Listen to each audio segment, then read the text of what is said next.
नमस्कार, खबरों की खबर में आपका स्वागत है। कांग्रेस एक कंफ्यूज्ड पार्टी है और उसका कंफ्यूजन हर मुद्दे पे सामने होता दिखाई पड़ता है। अभी नागरिकता संशोधन कानून को लेके भी कांग्रेस के अंदर एक बेहद कंफ्यूजन की स्थिति है। कांग्रेस जो वकीलों की फौज लेके आगे बढ़ती है, हर कानून के बनने के बाद वो सुप्रीम कोर्ट के पास जाने की धमकी देती है, कई मामलों में सुप्रीम कोर्ट जाती है। लेकिन आज वही वकील जो उनके हैं वही कांग्रेस को ऐसे कंफ्यूजन में डाल दिए हैं कि अब सीएए का विरोध करना कांग्रेस के लिए एक बेशर्मी भरा कदम दिखने लगा है। क्योंकि कांग्रेस अब किस आधार पर इस तरह से विरोध कर रही है वो समझ से परे है। कांग्रेस के पास सारे आधार खत्म हो चुके हैं। जिस तरह से कांग्रेस शासित प्रदेशों ने इस तरह की बातें की थी और कहा था कि ये कानून हमारे राज्य में लागू नहीं किया जाएगा, ये बहुत बड़ी भ्रम की स्थिति थी। जबकि बार बार भाजपा के कुछ नेता और यहां तक कि संवैधानिक जानकार भी ये बात कर रहे थे कि इस कानून को लागू करने और न करने की ताकत राज्यों के पास है ही नहीं। और फिर भी कांग्रेस शासित राज्य और कांग्रेस के अलावा जैसे वामपंथी शासित राज्य, ममता बनर्जी, ये लोग जो विपक्ष हैं, जो विपक्ष में बैठे हुए कुछ पार्टियां हैं, वो लोगों को भ्रम फैला रही थी लोगों के बीच और ये बार बार इस बात को दोहरा रही थी कि इस कानून को अपने राज्य में वो लागू नहीं करेंगे। लेकिन अब कांग्रेस के ही स्टैंड ऐसा बदल गया है। कांग्रेस के दो वरिष्ठ नेताओं ने ऐसी बातें कह दी है जिसके बाद कांग्रेस अब पूरी तरह से घिर गई है। और दूसरे विपक्षी पार्टी के नेता जैसे ममता बनर्जी, केरल के वामपंथी सरकार, इन लोगों को, पिनराई विजयन जैसे लोगों को अब ये सोचने पर मजबूर होना पड़ रहा है कि इतने समय से जो हम बोल रहे थे वो अब उस पर वापस कैसे जाएं, हम कैसे उसको फिर से डिफेंड कर सकते हैं। ये बात हुई है कपिल सिब्बल और सलमान खुर्शीद के द्वारा। कपिल सिब्बल एक वकील हैं और बड़े वकीलों में शुमार होते हैं। कांग्रेस के कई मामलों को वो कोर्ट में ले जाते हैं और कोर्ट में उनका प्रतिनिधित्व करते हैं। सुप्रीम कोर्ट के बड़े वकील हैं और कांग्रेस के बड़े नेता भी हैं। उन्होंने यही बात कह दी केरल में जाकर। केरल में जो केरल सरकार इस कानून को लेकर काफी आक्रामक है। केरल में खुद ही सरकार और राज्यपाल के बीच ठनी हुई है, दोनों एक दूसरे के आमने सामने हैं। उन्होंने रिजोल्यूशन पास करवाया कि हम इस कानून को वापस करवाने की मांग करते हैं और विधानसभा में रिजोल्यूशन पास होने के बाद भी आरिफ मोहम्मद खान जो वहां के राज्यपाल हैं, उन्होंने कहा था कि यह बिल्कुल असंवैधानिक बात है कि संसद द्वारा जो कानून पास किया जा चुका है उसको आप लागू न करें, इसका अधिकार आपके पास नहीं है। और उसमें भी वैसा कानून जो केंद्र सूची का विषय है, जिस पर राज्य का कोई अधिकार ही नहीं है। अगर राज्य सूची के किसी विषय पर केंद्र सरकार अगर कोई कानून बनाए तो उसमें विशेष प्रावधान होते हैं। समवर्ती सूची वाले में भी कुछ विशेष प्रावधान होते हैं, दोनों को अधिकार होता है। लेकिन केंद्रीय सूची के विषय पर अगर केंद्र सरकार कानून बनाती है, संसद से पास होता है, राष्ट्रपति की मुहर लगती है, उसके बाद राज्यों के पास कोई अधिकार ही नहीं है कि उस कानून के साथ कोई भी छेड़छाड़ कर सके।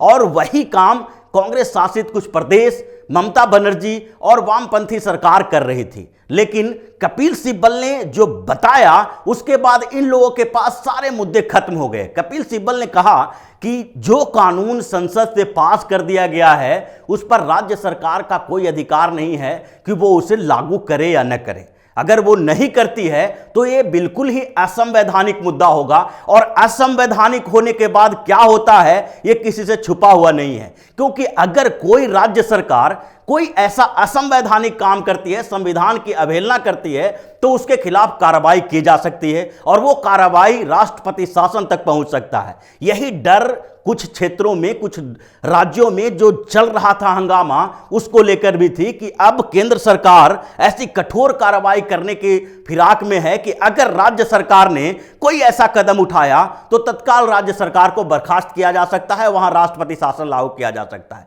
और यही कारण है कि कांग्रेस का ये कंफ्यूजन इतने दिनों के बाद दूर हो गया और कपिल सिब्बल, सलमान खुर्शीद सामने आके बोलने लगे कि ये असंवैधानिक काम है कि राज्य सरकार ऐसे कानून के खिलाफ कोई बात करे और उसके साथ साथ उसे लागू न करने की बात करे। ये भ्रम फैलाने वाली बात है लोगों को। तो कांग्रेस आखिरकार सीएए के मुद्दे पर बिल्कुल बैकफुट पे आ गई है। कंफ्यूज्ड पार्टी अब और ज्यादा कंफ्यूज्ड हो गई है और इसके पीछे का सबसे बड़ा कारण जो है वो है कि कांग्रेस इस मुद्दे पर पूरी तरह से घिर गई थी। कांग्रेस को ऐसा लग रहा था कि जो हम इस कानून का विरोध कर रहे हैं उसके विरोध में लोग नहीं आएंगे। उनको लग रहा था, कांग्रेस के नेताओं को यह समझ में नहीं आ रहा था कि अगर हम इस कानून के खिलाफ ऐसी अफवाहें फैलाएंगे, भ्रम फैलाएंगे, तो सरकार के प्रतिनिधि जो हैं वो सच्चाई को लेकर सामने आएंगे। और वैसा ही होने लगा। जब यह विरोध आंदोलन, हंगामा बढ़ने लगा तो सरकार की भी नींद खुली और इनके मंत्री, जो केंद्र सरकार के मंत्री हैं, भाजपा के नेता भी इस कानून की सच्चाई को लेकर लोगों के सामने जाने लगे। उन्होंने स्पष्ट रूप से कहा कि अगर इस कानून में कोई खामी है तो ये बताएं, कांग्रेस के नेता या विपक्ष के नेता ये बताएं कि आखिरकार इस कानून के अंतर्गत कौन से ऐसे प्रावधान है जिससे किसी की नागरिकता ली जा सकती है। जैसा कि विपक्षी पार्टियां अफवाह फैला रही थी, बार बार ये कह रही थी कि ये मुसलमानों के खिलाफ है, इससे मुसलमानों की नागरिकता जाएगी और एनआरसी को इसमें शामिल किया जाएगा। एनआरसी को लेके एक भ्रम फैलाया जा रहा था, जो कि सीएए से एनआरसी का कोई लेना देना नहीं है, और उस स्थिति का सामना कांग्रेस कर नहीं पा रही थी, और जिसके कारण अब जो कांग्रेस के विरोध में आंदोलन चलने लगे हैं, लोग सड़कों पे आने लगे हैं, और भारतीय जनता पार्टी के साथ साथ केंद्र सरकार ने जो उसको चैलेंज दिया है, कांग्रेस और विपक्षी पार्टियों को बताया है कि अगर इस कानून के खिलाफ आपके पास कोई आधार है कि क्यों नहीं लागू किया जाना चाहिए, तो कांग्रेस फिर से कंफ्यूज हो गई और उसके नेताओं को लगने लगा कि अब इस पर आगे बहुत बड़ी कार्रवाई करने की जरूरत नहीं है। अगर ज्यादा भ्रम फैलाएंगे तो हमारी स्थिति और कमजोर हो जाएगी, और लोगों के बीच जो अब जायज संदेश जा रहा है, जो लोगों को बताया जा रहा है कि यह कानून सिर्फ प्रताड़ित पीड़ित लोगों के लिए है, जो कि पाकिस्तान, बांग्लादेश और अफगानिस्तान से धार्मिक आधार पर उत्पीड़न का शिकार होकर हिंदुस्तान आए हैं, और उनके लिए हम शरणगाह बने हैं, उनको शरण दे रहे हैं। अगर इस शरण से मुसलमानों को परेशानी हो रही है तो उसका आधार भी मुसलमानों को बताना चाहिए। और जो नेता, जो विपक्षी नेता, विपक्षी पार्टियों के जिन लोगों ने इनका विरोध किया है, उन्हें भी यह बताना चाहिए कि आखिरकार उन देशों से आए गैर मुस्लिमों से हिंदुस्तान के मुसलमानों को क्या दिक्कत हो सकती है। और एक तरह से यह संदेश जाने लगा कि चूंकि वो मुस्लिम देश हैं और मुस्लिम बाहुल कंट्री है, तो उन देशों से आने वाले गैर मुसलमानों को यहां पर शरण देने से मुसलमानों के बीच जो पनपा है विरोध, और जो पनपाया गया है, ये विरोध प्रदर्शन किया गया है, उसके पीछे एक बड़ा आधार हिंदू मुस्लिम से भी होने लगा था। और इसके कारण एक गुस्सा जो मुसलमानों के अलावा जिन लोगों को इसमें नागरिकता दी जा रही थी, उनके मन में भी ये गुस्सा छाने लगा था कि ऐसा लगता है कि इन लोगों का विरोध सिर्फ इसलिए है कि उन शरणार्थियों को यहां पर नागरिकता नहीं दी जानी चाहिए, वहां उन लोगों को यहां आने से यहां की व्यवस्था उनके खिलाफ चली जाएगी।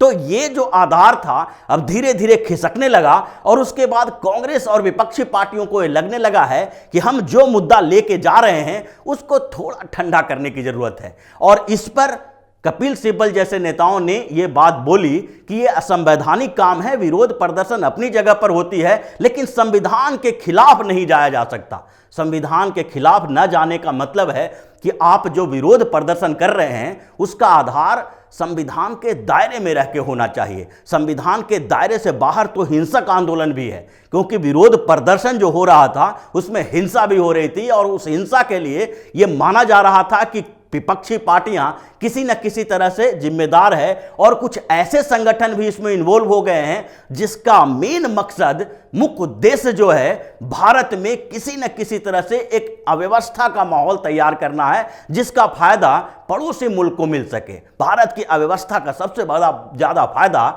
पाकिस्तान को मिलता है, और पाकिस्तान को फायदा पहुंचाने के लिए ये ऐसे अराजकता का माहौल तैयार करना चाहते थे जाकि सरकार को किसी न किसी तरह से अनकंफर्टेबल होना पड़े, और वैश्विक स्तर पर जो भारत की छवि को नुकसान हो उससे पाकिस्तान को फायदा होगा, और उससे उस भारत की छवि को ये लोग केंद्र सरकार की छवि से जोड़ने की कोशिश कर रहे थे। क्योंकि देश और सरकार अलग अलग है, सरकार बदलती रहती है, राष्ट्र वही का वही रहता है। तो ऐसे में कांग्रेस की जो इस सच्चाई का पता लगने लगा, तो लोग जो उनके खिलाफ जो विरोध प्रदर्शन कर रहे हैं, उस विरोध प्रदर्शन के खिलाफ जब प्रदर्शन होने लगे, लोग सड़कों पर आने लगे, तो अब लगने लगा इन लोगों को कि कांग्रेस और उसके सहयोगी पार्टी जो हैं वो सोचने लगे कि अब इस मुद्दे को थोड़ा हल्का किया जाए, थोड़ा ठंडा किया जाए, जिससे कि उन लोगों को लगे कि हम जो विरोध प्रदर्शन कर रहे हैं उसका आधार वो नहीं है जिसे बताया जा रहा है। हम संविधान के दायरे में रह के विरोध प्रदर्शन करेंगे, लेकिन हम उस संविधान को नुकसान नहीं पहुंचाएंगे। और यही बात कपिल सिब्बल ने बोल दी, जिसके बाद ये स्पष्ट हो गया कि कांग्रेस किसी भी मुद्दे को लेकर कितना कंफ्यूज रहती है और उनके नेताओं के बीच आपसी तालमेल का कितना बड़ा अभाव है। यही बात पिछले कुछ समय से देखी जा रही थी। कश्मीर के मुद्दों पर आप देख लीजिए, जब जम्मू कश्मीर से विशेष राज्य का दर्जा हटाया गया था तो उस समय भी कांग्रेस का स्टैंड ऐसा ही था। कांग्रेस के उन नेताओं ने कश्मीर पर ऐसी बातें कही जिससे पाकिस्तान को फायदा हो रहा था। कश्मीर को लोकतंत्र की हत्या जैसे शब्द इसके लिए इस्तेमाल किए गए कि कश्मीर में हटाया जाना वहां के लोकतंत्र की हत्या है, ये संविधान के विरोध में है, क्योंकि संविधान में उनको विशेष राज्य का दर्जा दिया गया था। और उसके बाद जब कांग्रेस घिरने लगी तो वो अपने बयानों से किनारा करने लगे और कुछ नेताओं के बयान को व्यक्तिगत बयान तक बताने लगे। उसी तरह से एयर स्ट्राइक या फिर सर्जिकल स्ट्राइक के मुद्दे पर भी कांग्रेस घिरती रही और उसके बयान जो नेताओं के आए, उनका स्टैंड जो था वो ऐसा ढुलमुल था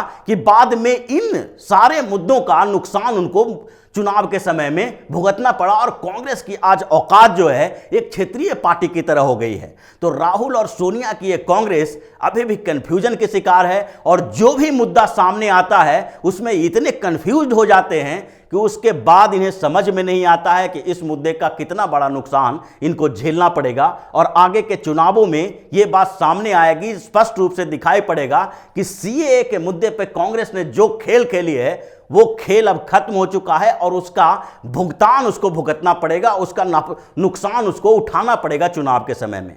तो इसी तरह की खबरों के साथ फिर से हाजिर होंगे, तब तक के लिए बने रहिए हमारे साथ और देते रहिए हमें सहयोग, ताकि इसी तरह की खबर हम आपके लिए लाते रहें। धन्यवाद।